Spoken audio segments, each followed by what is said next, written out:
जय श्री कृष्ण। हमारे चैनल दिव्य दर्शन में हम आज की यात्रा की शुरुआत करते हैं भगवान श्री कृष्ण के मंदिर से, जिसे बंशीधर भगवान के नाम से जाना जाता है। यह विश्व प्रसिद्ध मंदिर हमारे भारत देश के एक छोटे से राज्य झारखंड के गढ़वा जिले के छोटे से शहर नगर उंटारी में स्थित है। कुछ वर्ष पहले इस शहर का नाम बदलकर श्री बंशीधर नगर कर दिया गया है। श्री कृष्ण की यह अछूत प्रतिमा जमीन में करीब 5 फीट गड़े शेषनाग के फन पर निर्मित 24 पंखुड़ियों वाले विशाल कमल पुष्प पर विराजमान है। श्री कृष्ण की प्रतिमा करीब 4.5 फीट की है। नगर उंटारी राज परिवार के संरक्षण में यह मंदिर देश व विदेश के पर्यटकों के लिए आकर्षण का केंद्र है। वहीं स्थानीय लोगों के लिए यह आस्था व विश्वास का केंद्र बना हुआ है। श्री बंशीधर मंदिर में श्री कृष्ण जन्मोत्सव वृंदावन की तर्ज पर बड़े ही धूमधाम से मनाया जाता है। श्रद्धालुओं का गर्भगृह में प्रवेश वर्जित है।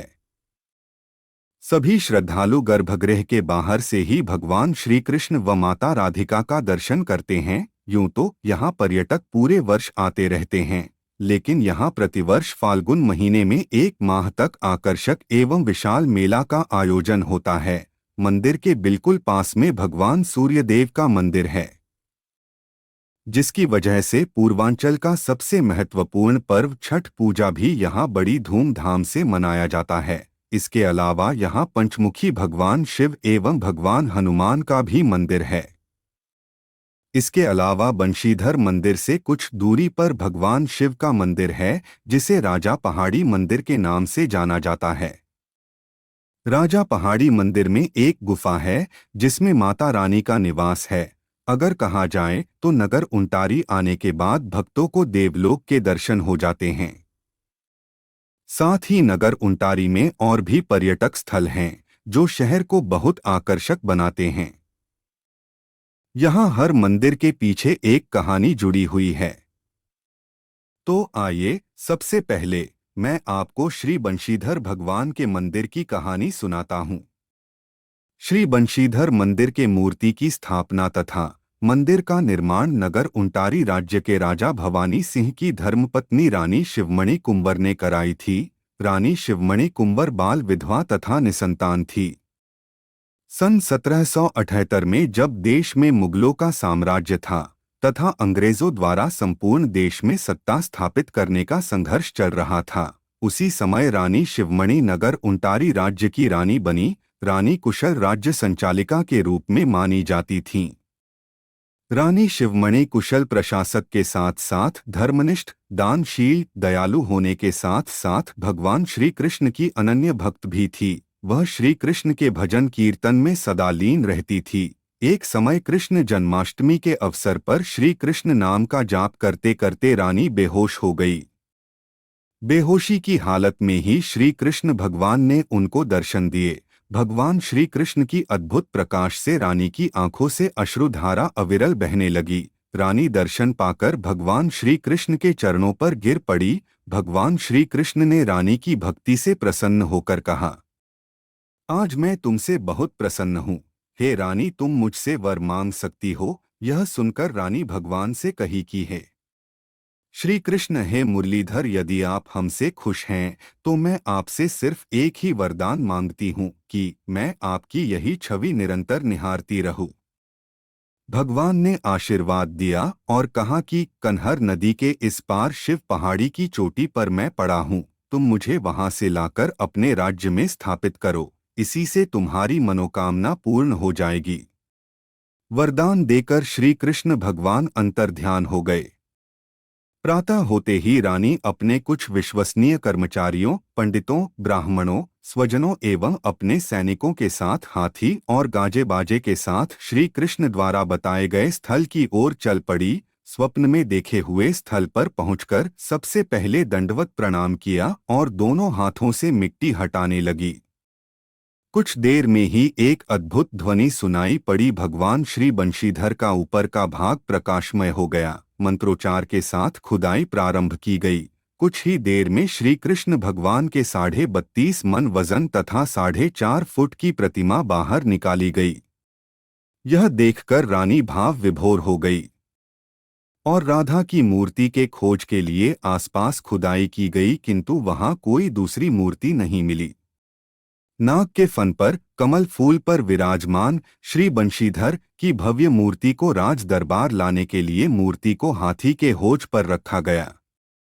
क्योंकि मूर्ति का वजन ज्यादा था, इसलिए नगर तक लाने के लिए रास्ते में कई हाथियों को बदलना पड़ा। अंतिम हाथी रानी के किले के पीछे जहां अभी मंदिर स्थित है, आकर बैठ गया। लाख प्रयत्न करने के बाद भी हाथी वहां से नहीं उठ सका। यह देखकर सभी ने भगवान की इच्छा मानकर उसी स्थल पर मूर्ति स्थापित कर दी, क्योंकि किसी भी मंदिर में सिर्फ बंशीधर की मूर्ति स्थापित नहीं की जाती है, बल्कि उनके साथ माता राधिका की मूर्ति भी होना जरूरी होता है। इसलिए रानी ने तुरंत ही काशी से माता राधा की अष्टधातु की मूर्ति बनवाकर मंगवाई और श्री कृष्ण की मूर्ति के बगल में स्थापित करा दी। ये तो हुई भगवान की मूर्ति के स्थापना की कहानी। आइए अब ये जानते हैं कि आखिर ये मूर्ति उस शिवपहरी पहाड़ी में कैसे आया होगा। तो वीडियो में बने रहिए, हम आगे की कहानी शुरू करते हैं। वैसे तो इसका कोई ठोस प्रमाण नहीं है, लेकिन एक जनश्रुति के अनुसार श्री बंशीधर की प्रतिमा शिवपहरी पहाड़ पर लगभग 120 वर्षों तक भूमि में दबी पड़ी थी। इसका तात्पर्य हुआ कि इस प्रतिमा का निर्माण संभवत 1765 ईस्वी के पूर्व हुआ होगा। यह काल मुगलों, मराठों तथा पलामू के शेर राजाओं का शासन काल था। यहाँ आपको ये भी बताते चले कि मराठा सम्राट शिवाजी के नाम पर ही उस पहाड़ी का नाम शिवपहरी पहाड़ी पड़ा था। मराठा के दो सरदार रुद्र शाह तथा बड़ियार शाह नगर उंटारी के समीप उत्तर में डेमा पहाड़ तथा राजा पहाड़ी पर रहकर सिंगरौली के मार्ग की रक्षा करते थे तथा मुगलों को मध्य प्रदेश में प्रवेश करने से रोकने का काम करते थे, ताकि मराठा प्रशासन सही से चलाई जा सके। इसी मार्ग से मुगलों का शाही खजाना आया जाया करता था, जिसे मराठा सरदार लूट लिया करते थे। मुगल बादशाह इसे नियंत्रण करने में असफल रह रहे थे। ऐसा माना जाता है कि इन सरदारों ने वृंदावन के एक संत के संपर्क में आकर श्री कृष्ण के अनन्य भक्त बन गए और उन्हीं की प्रेरणा से मुगलों के द्वारा लूटे गए बहुमूल्य आभूषणों से श्री बंशीधर के मूर्ति का निर्माण कराया था। इतिहास की बात करें तो हवलदार रामगुप्त हलधर ने अपनी किताब पलामू का ऐतिहासिक अध्ययन में लिखा है कि मुगल राजा का सरदार अहमद शाह दुर्रानी पलामू पर विजय प्राप्त करने के उद्देश्य से भारी संख्या में फौज लेकर आगे बढ़ा चला आ रहा था। अहमद शाह दुर्रानी तथा उसके सैनिक रास्ते में समस्त मंदिरों तथा मूर्तियों को तोड़ते हुए तेजी से आगे बढ़ रहे थे। दिल्ली का तत्कालीन बादशाह शाह आलम भी उसे रोकने में असमर्थ थे। अहमद शाह दुर्रानी की बर्बरता से घबराकर उस मूर्ति को शिवपहरी की पहाड़ी में छिपाकर भाग खड़े हुए। उस समय से मूर्ति दबा हुआ था और फिर शिवमणि कुंवर द्वारा 1885 ईस्वी में मूर्ति को बाहर निकाला गया। सोनपुर के राजा के वंशज उत्तम सिंह नगर उंटारी में अपना निवास स्थान बनाया, जिसे भैयाजी के नाम से जाना जाता था। 1960 ईस्वी में मुगल बादशाह ने तीसरे भैया साहेब को नगर उंटारी का राज्य दे दिया। इसके पहले चेरो जमींदार रुद्रशाही नगर उंटारी के जमींदार हुआ करते थे, जिनसे शहंशाह औरंगजेब काफी नाराज थे। इतिहासकारों के अनुसार नगर उंटारी के वर्तमान भैया जी ने मुगल शासकों का सहयोग किया था तथा शिवाजी के दोनों सरदार को शिवपहरी पहाड़ से मार भगाया था और इस क्षेत्र में शांति स्थापित की थी, जिस कारण मुगल बादशाह औरंगजेब खुश होकर भैया जी को पूर्व में तहले नदी, पश्चिम में बाके नदी, उत्तर में सोन नदी तथा दक्षिण में कन्हर नदी तक का संपूर्ण भूभाग कर रहित जागीर के रूप में भैया साहब को दे दिया। साथ ही मुगल बादशाह के द्वारा उन्हें देव की उपाधि के द्वारा सम्मानित भी किया गया। इन्हीं भैया साहब की कई पीढ़ी के बाद भवानी देव नगर के अधिकारी हुए और उनकी ही धर्मपत्नी शिवमणि कुंवर ने श्री बंशीधर के मंदिर का निर्माण 1885 ईस्वी में कराई। तो कैसी लगी श्री बंशीधर मंदिर के स्थापना की कहानी सुनकर? कमेंट में जरूर बताएं और चैनल को लाइक और सब्सक्राइब करें। आइए अब आपको नगर उंटारी के दूसरे देव स्थल राजा पहाड़ी की कहानी सुनाते हैं, जो कि देव स्थल के साथ साथ एक बहुत ही मनभावन पर्यटक स्थल भी है। नगर उंटारी के पुरनानगर गांव निवासी कन्हाई साव ने राजा पहाड़ी की चोटी पर वर्ष 1917 में भगवान रुद्र की स्थापना कर पूजा प्रारंभ किया था। धीरे धीरे यह आस्था का केंद्र बनते गया और वर्ष 1988 में शिवलिंग का स्थापना कर पुराने व छोटे मंदिर की जगह विशाल मंदिर निर्माण की आधारशिला रखी गई। वर्ष 2013 में नर्वदेश्वर शिवलिंग का स्थापना किया गया। आज यह मंदिर बहुत बड़ा श्रद्धा, विश्वास व आस्था का केंद्र बन गया है। यहाँ काफी संख्या में शिव भक्त कांवड़ लेकर जल चढ़ाने आते हैं। राजा पहाड़ी शिव मंदिर भूतल से करीब 2000 फीट ऊपर राजा पहाड़ी की चोटी पर अवस्थित है। मंदिर तक जाने के लिए नीचे से ऊपर तक पीसीसी सड़क बनी हुई है। पेयजल व ठहरने की उत्तम व्यवस्था है। प्राकृतिक छटाओं से परिपूर्ण है। सावन आने से पूर्व ही मंदिर समिति के द्वारा श्रावणी महोत्सव की तैयारी पूरी कर ली जाती है। मंदिर व मंदिर परिसर की विधिवत साफ सफाई कर आकर्षक रूप से सजाया जाता है।